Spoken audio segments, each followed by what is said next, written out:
What's up, Liron here. Today we're reviewing Golden by St. Petersburg White Nights.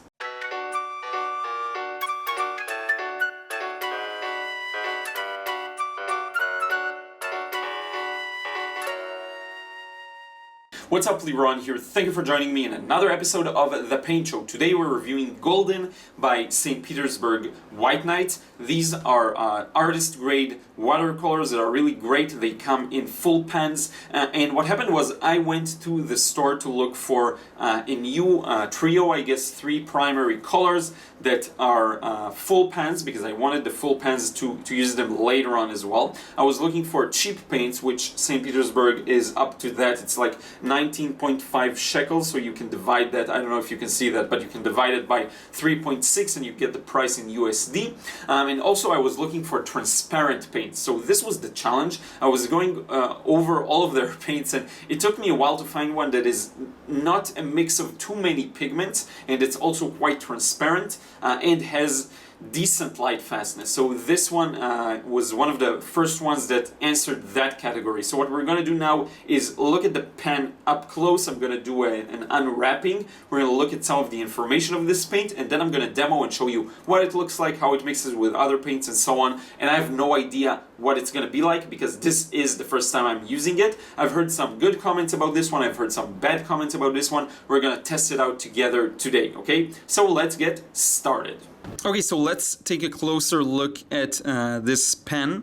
I'm going to show you some of it, and then we're going to unwrap it, and I'm going to show you what it looks like. We're going to put it in the palette and start working. For now, let's start talking a bit about some information. So Golden by White Nights. You can barely probably see the information on the tube, on the pen, sorry, but I will read it for you. So this is artist grade watercolor paint. It's very high quality in my experience with other paints by them, and I hope this one will be the same. This is a 2.5 milliliter full pen, very common size. Now you can probably barely see here, so again I'm going to read it out to you. The pigments are pigment yellow 3 and pigment orange 13. Now because it has orange and yellow in it, it's going to be more towards the yellow, which is what I was looking for. It's just that the closest I found to the color, to the actual color I wanted, was this one, because I love the warm yellows, and so an orangey one was a good choice for me. And here you can barely see, but it has 2 out of 3 stars in terms of the light fastness, so it's okay. I hope it will be good and won't shift too much with time. I will have to test it out and give it a try and see if it changes. This is something that I am concerned about, light fastness, so hopefully this will still have a good one. Now the main point and the reason why I chose this one, I'm going to talk while I guess unwrap this. Hopefully it's not going to be too hard and I won't have to rip it off. Okay, so I can just get it out there. So the main reason for me getting this one was actually the transparency. I was looking for transparent blue, yellow, and red, as transparent as possible, and this one is fully transparent, so it's why I chose it. I don't believe it granulates like most yellows and oranges. I don't even know if I remember one that does. Let's see what it looks like. So beautiful, just the color I wanted, kind of gambogi or Indian yellow, I guess. Very similar to these. It's spilled a bit around the sides, but that's fine. So now what I'm going to do is click it into my palette. I'm going to throw out, I guess, 2 pens that I don't need. Not throw in the garbage, but just take them out and put this one instead. And we're going to give this one a test. So here we go. I removed these 2 yellows, had no need for them. I have 2 lemon yellows here, and really I don't need both, and 2 warm ones, so I removed this one, and slowly this turns into a full pan palette. I'm gonna hopefully add this red one that I bought. After all, I'm gonna review this one as well in the paint show. Come on, focus. Okay, here, this one. It's a Madder Lake Red Light. I'm gonna talk about that one in the future, but in any case, my hands are dirty. I'm gonna wash them, and we've got this one now. We're gonna test it out. So for people who hate when the paint isn't pure, this is a perfect opportunity because it's the very first time I ever touch this one. So it's going to be 100% pure. I'm just putting some water there, and let's see what this one looks like. So I nailed the color. I knew this is the color I want. Now sorry about the slight sheen or gleam or whatever you want to call it. That's because of the light coming from the top, but it'll improve a little later on. But if I'm holding it up like that, you know what, I'm gonna just leave it like that so you can better see. So there's a slight angle right now, and hopefully you can better see what this looks like. I'm gonna grab a bit more of the purer paint so that you can see what it looks like. And a really pretty color. I like it a lot. This is my favorite, you know, if you know me, you know that these are my favorite colors here. I'm gonna try and push the contrast a little more, just add a bit of darkness here. So this is pretty much as dark as it gets, this one. And that's fine, that makes sense. Now I'm gonna clean my brush thoroughly and pre-wet this little surface here. And we're gonna do some wet and wet, trying not to put too much water in there. So you can see here, just dabbing some paint here and there.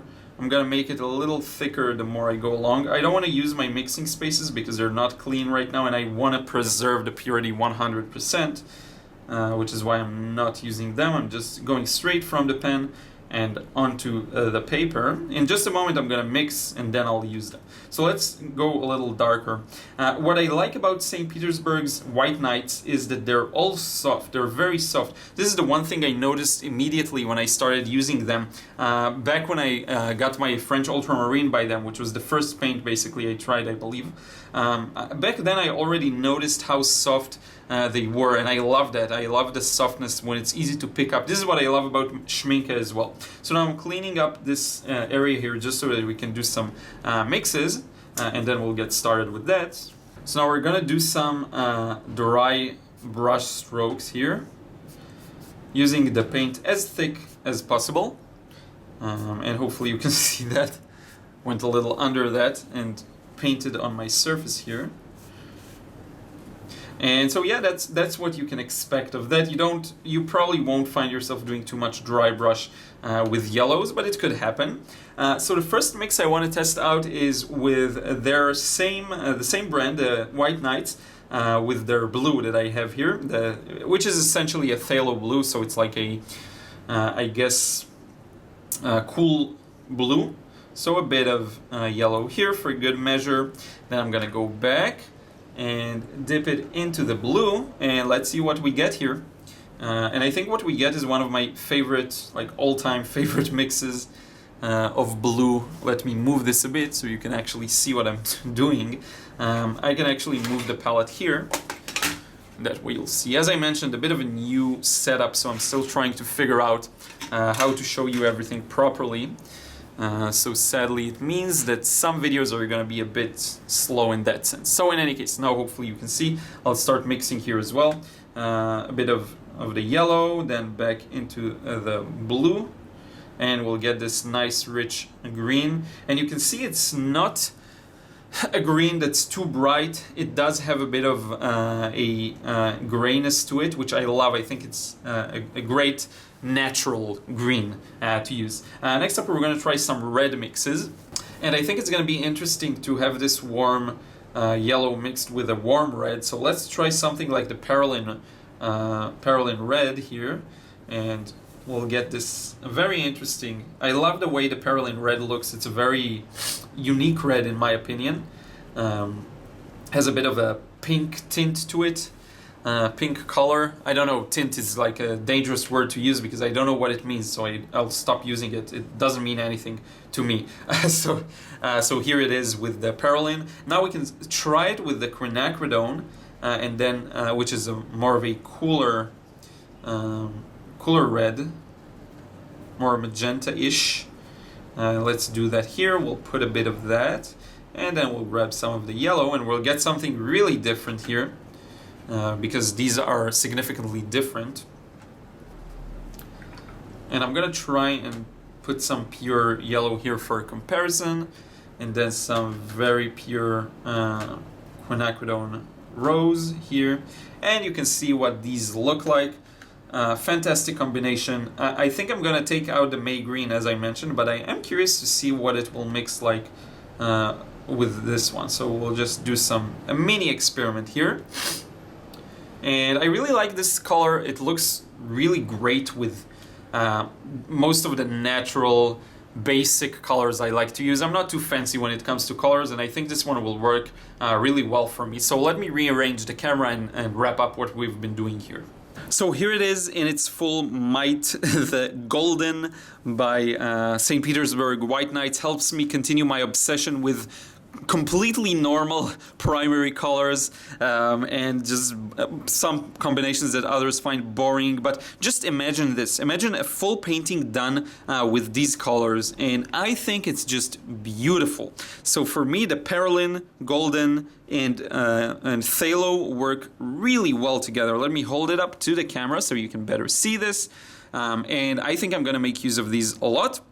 I'm not sure for what. I need to test this out a little more, the Golden, and see what it works well with, you know, in the mixes a bit more thoroughly. Who knows? Sometimes I get a paint for one purpose, then I end up using it for another. But in any case, this is it for today's episode of The Paint Show. Let's change the angle and wrap it up face to face.